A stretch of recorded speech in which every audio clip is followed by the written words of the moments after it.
नमस्कार, स्वागत है आपका 12 डिकोड में। मैं आशीष सिंह। पहली बार मैं बोलूँगा कि मुझे अपने देश के सीडीएस के बयान से खुशी नहीं मिली।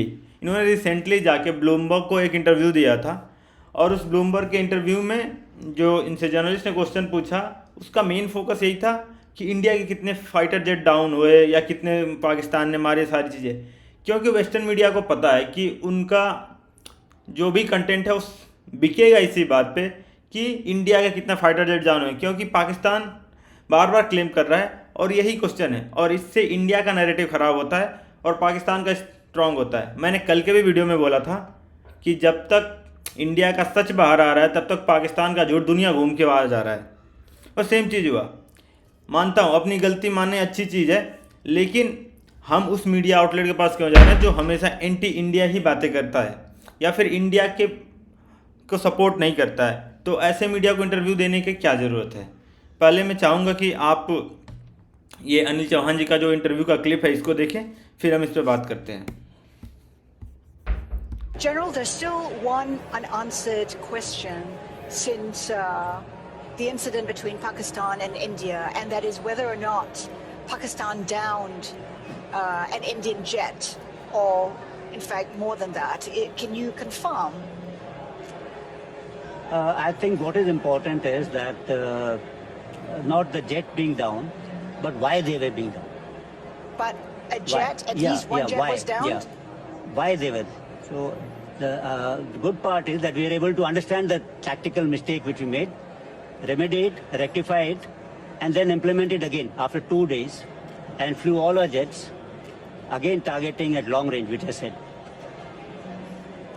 Pakistan claims 6 Indian jets were downed. Is it correct in that estimate? Absolutely incorrect, and that is not information which I said is important. What is important is why they were down.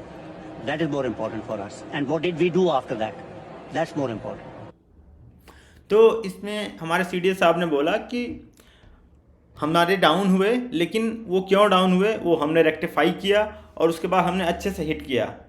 पर आपने देखा Bloomberg के reporter ने एक चीज़ और पूछा उनको बीच में इंटरप्ट करते हुए कि एटलीस्ट 1 विल बी डाउन, कि मतलब कुछ तो नंबर बता दीजिए। उन्हें just they obsessed with the number. और इसके पीछे मेरा जो अभी तक का एनालिसिस या तर्क है, मुझे लगता है वेस्टर्न मीडिया या वेस्टर्न जो डिफेंस इंडस्ट्री है वो लॉबिंग कर रही हैं। वो चाहती हैं कि इंडिया को दिखाया जाए कि इंडिया के पास जो भी फाइटर जेट्स हैं वो काफ़ी कमज़ोर हैं, या फिर फ्रांस का राफेल अच्छा नहीं है, चाहे हम रशियन मेड अगर फाइटर जेट यूज़ करें वो अच्छे नहीं है, ताकि वो अपना F-35 बेच सकें। क्योंकि जब JD वैंस इंडिया आए थे तब भी उन्होंने इंडिया को किया था कि वो F-35 को पिच कर रहे थे कि इसको ख़रीद लेना चाहिए, इंडिया के लिए काफ़ी बेनिफिशियरी होगा और सारी चीज़ें। और इंडिया अभी तक रिलेक्टेंट है, उसको ख़रीदने के लिए कोई नेगोशिएशंस आगे बढ़ नहीं रही हैं। तो they are lobbying that, they showcasing that कि इंडिया पाकिस्तान के सामने टिका नहीं, इनके फाइटर जेट टिके नहीं, ये सारी चीज़ें।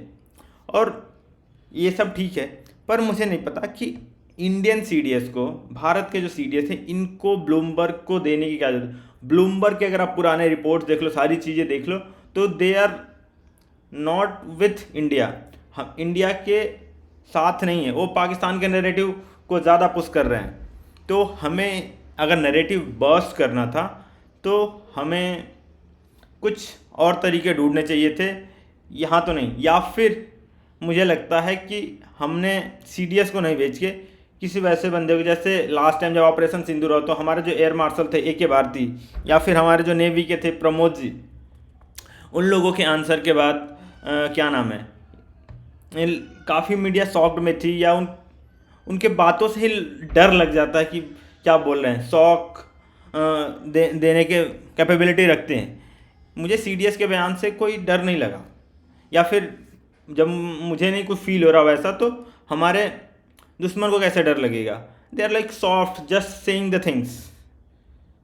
तो बहुत सारे सोशल मीडिया पे मैंने देखा कि लोग बोल रहे हैं कि यहाँ पे AK भारती जी को होना चाहिए था, या फिर जो हमारे पुराने सीडीएस है बिपिन रावत जी, वो होने चाहिए। क्योंकि आप जवाब कैसे देते हैं ये भी मैटर करता है, केवल जवाब देना मैटर नहीं करता, जवाब देते कैसे हैं मैटर करता है। तो देखते हैं आगे क्या होता है। पर स्टिल हमने अपना गलती मिस्टेक माना है, ये अच्छी बात है और हमने उस गलती को सुधार के हमने अच्छे से हिट किया पाकिस्तान को। ये हमारे देश के लिए, इसके लिए हम अपने देश को बधाई देना चाहिए। जय हिंद।